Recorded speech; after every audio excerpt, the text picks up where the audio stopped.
Assalamu alaikum, and this is Arush Khan. Today I'm going to review three podcasts that I've taken from 6 Minute Grammar from BBC Learning. And in this presentation, I'm going to review these podcasts and how useful they are in learning English. And before going to start this presentation, I'm just going to tell you that these podcasts basically don't explain each words or how to use certain terms, but the thing is that these are more suitable for learners who are at an intermediate level or higher level. Podcasts are specifically aimed at language learning and are very helpful for improving your English. But simply listening to something that you enjoy and find engaging can be hugely beneficial. And if you listen these podcasts like BBC 6 Minutes Grammar, and I must say that these podcasts are very helpful in improving your vocabulary, your grammar, your listening, and moreover it improves your speaking as well. And the thing is that by improving several components of speaking English, and there are 5 aspects of speaking English: vocabulary, grammar, pronunciation, fluency, and accuracy. And these podcasts cover all the aspects of grammar. Yes, if you want to learn English, then this is a great one to start it with. It is produced by BBC, and each podcast is just 6 minutes long. Although it is aimed at language learners, the content is still interesting and the hosts speak clearly and at reasonable speed. And the thing is, and the best part is that you can have the transcript as well available on the Google, and it has a keys vocabulary as well, and the accent is British and mixed. And I have taken these 3 podcasts that I'm going to review. The first one is used to and would. In the past action, and the second one is how to use a zero and first conditional, and the third one is all about the vocabulary, in which I have learned so much vocabulary. Is technology harmful to youngsters? So in these podcasts I have learned a lot of things that I'm going to share with you. So before starting to review the podcast, there are a few things that are very important. Basically, there are a few reasons that podcasts should be the weapon of choice for most English language learners. The first one is it's accessible 24/7 from your phone. You can listen whenever you want. Second one is that it rewinds easily if you need to listen again and again. Third one is normally less than 30 minutes long, so each episode is a manageable size. Like you won't get bored while listening to these podcasts. The fourth one is ones aimed at English learners often come with materials to help you. And the thing is that these podcasts contain key vocabulary, transcripts, and lots of things to learn. For fifth one is thousands of opinions to choose from. Whatever you are interested in, self-learning, learn at your own pace, outside the classroom with no pressure about not understanding. You learn at your own speed, especially good for introverts. Sixth one is many podcasts allow you to speed up and slow down the playback speed and download the audio for offline listening. So these are the points that are very helpful. And basically these are the reasons that podcasts should be the weapon of choice for most English language learners. Now I'm going to tell you a few things about the podcast if you really want to learn English. The first category is of podcasts that teach you things like pieces of vocabulary, weird expressions, and educate you about the English language itself. Second one is this is great for people who are relatively early in their language, like English journey. So maybe below level B2 if you are the kind of person who loves learning new vocabulary and grammar, then this could be the good option for you. The third one is in general these podcasts will teach you new pieces of grammar, vocabulary, but not within context. This means that more advanced learner may find them slightly manufactured or unrealistic. Fourth one is if you are above a certain level, then you will be better off learning vocabulary and grammar through contextual learning, not through specific vocabulary and grammar podcast. The last one is they can be a really good alternative to learning from a grammar vocabulary book, though, as the host will almost always be speaking in normal English, so it won't be as manufactured and robotic as you were just learning from the textbook. So here you can see how listening podcast is useful in learning English. The first one is listening to podcast improves vocabulary. Basically, the larger the vocabulary that you have, and the easier it is for you to speak. Second one is listening to podcast improves grammar. How? Basically, listening to native English speakers gives learners the opportunity to acquire the language rather than learn it. The third one is listening to podcast improves pronunciation. Like pronunciations refer to how words are spoken, and by listening them, you can improve your pronunciation as well. It includes annotation a person uses, voicing, and stress.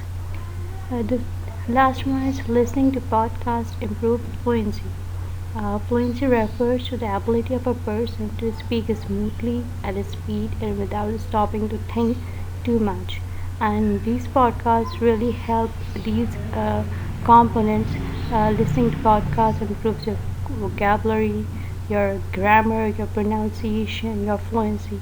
You're just speaking without being slow and without long pause. So this is my first podcast that I have chosen, used to and would, and I've taken this from the BBC Learning English. And this podcast talks about the use of used to and would in the past action.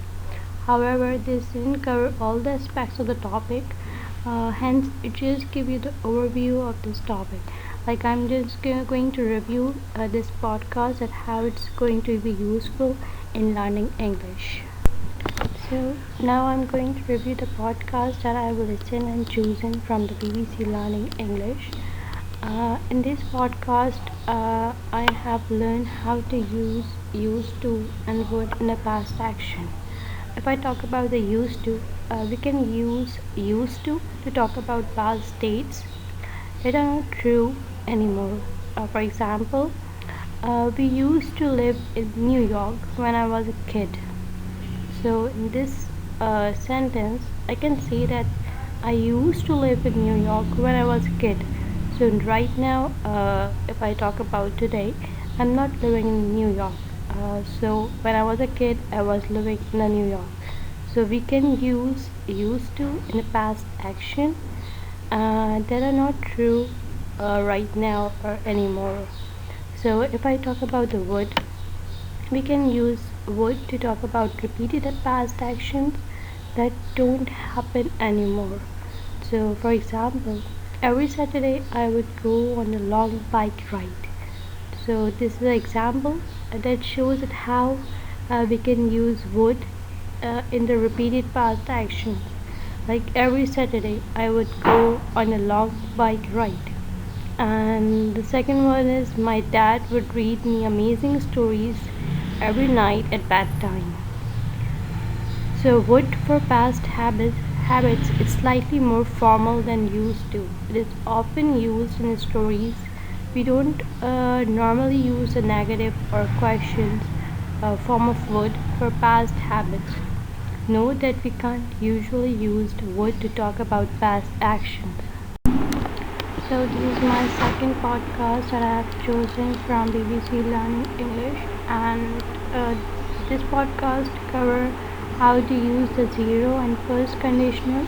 Basically, there are different types of conditionals, namely zero conditional, first conditional, and second conditional.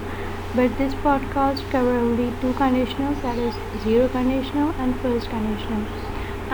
We use these structures depending on how probable the condition and its results are.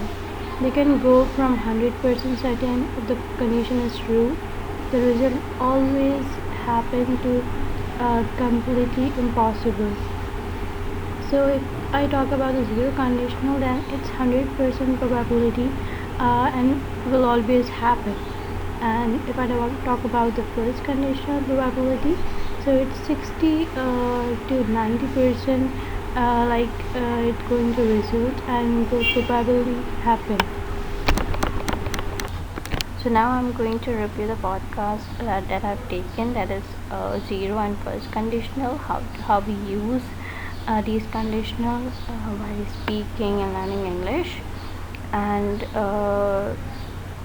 many people don't know how to use the structure or how to use these conditionals, so I'm just going to give you the overview about these conditionals, so it's going to help you out.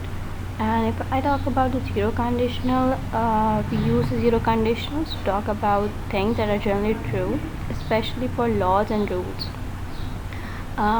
Since zero conditional describe general truths, things that happen at the time, and I have the example here, like ice melts if you heat it. So it's generally true that if we heat the ice, it's going to melt. And the thing is that you can also use when instead of if in the condition part of the sentence. And if there's one more example that I'm just going to give you, if the temperature is 0%, it snows. So if the temperature is 0%, this is condition, and it snows, this is result. And if I move on to first conditional, here there is probability and chance at play. The result is no longer 100% certain. We use the first conditional when we talk about future situations we believe are real or possible. For example, if it doesn't rain tomorrow, we will go to the beach. So it may be possible that tomorrow is going to be rain, so we will go to the beach. So this is not 100% true, or it has only probability of 50 to 60% that tomorrow is going to be rain. So this is my third podcast that I have chosen from BBC Learning English, and the topic is technology harmful to youngsters? So when I was a kid, there were only few television channels for parents today. There are hundreds of TV channels to worry about, not to mention the internet, video games, and social media. And all of it is accessible through a smartphone. So no wonder parents are worried about the impact of technology on young people. In this podcast, it's this program is going to talk about a new report which finds little evidence to link technology with mental health problems in adolescents.